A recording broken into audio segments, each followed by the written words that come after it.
passons au deuxième témoignage d'un jeune homme nommé Roger depuis Kara, qui demandait en tant que jeune que faire si tes parents s'opposent au choix de ta conjointe, se basant sur le complexe d'infériorité et sur la diversité culturelle. Bonjour et bienvenue. Ici, nous analysons et nous partageons des connaissances et des réalités de vie les plus marquantes pour en tirer des clés de compréhension, d'inspiration et d'action. L'extrait que vous allez suivre est présenté dans un cadre éducatif, informatif et réflexif. Tout cela dans un environnement souple. Installez-vous bien et n'oubliez pas, ce n'est pas ce qu'on entend qui change une vie, mais c'est ce qu'on en fait. Merci, à tout à l'heure.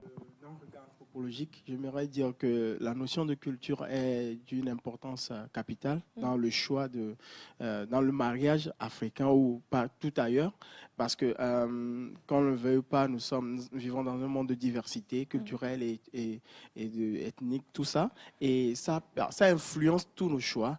Et en Afrique principalement, quand nous voulons nous marier depuis le temps, nous savons que le choix se fait par nos parents. C'est les parents qui font le choix à leurs enfants. Alors, actuellement, je pense que les parents de M. Roger sont dans ce carnaval. Et étant dans ce carnaval, eux, peut-être qu'ils ont eu à vivre des expériences et ils ont eu une éducation dans ce carnaval. Et tout de suite, M. Roger ne peut pas casser cela. Oui, mais non, maintenant, forcément. lui, comme étant la nouvelle génération, il amène aussi sa pensée des choses et il veut s'accoupler avec celle qu'il aime. Maintenant, sauf que maintenant, il y a des trucs là qui Des oppositions.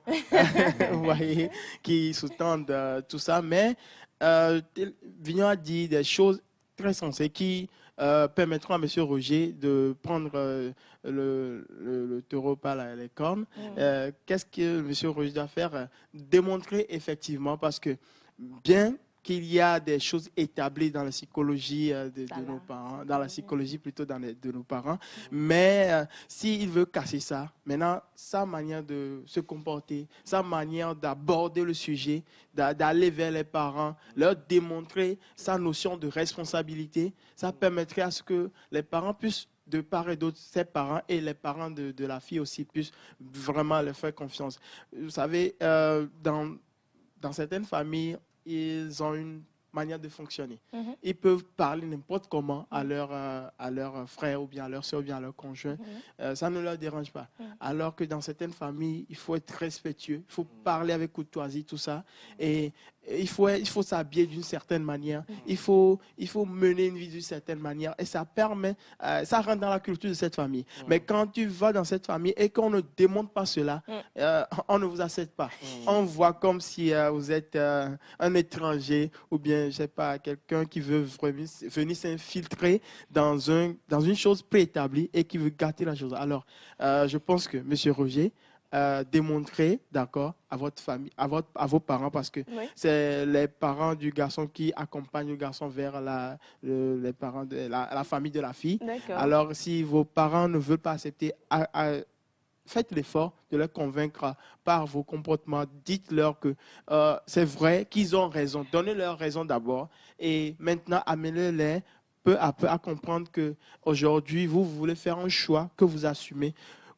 Mettez-les en confiance. Ils ont besoin de cette confiance-là pour pouvoir vous accompagner. Merci d'avoir suivi ce contenu avec nous. Si vous avez été interpellé, n'hésitez pas à partager vos réflexions avec nous en commentaire. Abonnez-vous pour ne rien rater à des prochaines analyses et discussions. Gardez à l'esprit, chaque parole peut devenir une source de transformation si elle est bien comprise et bien appliquée. À très bientôt.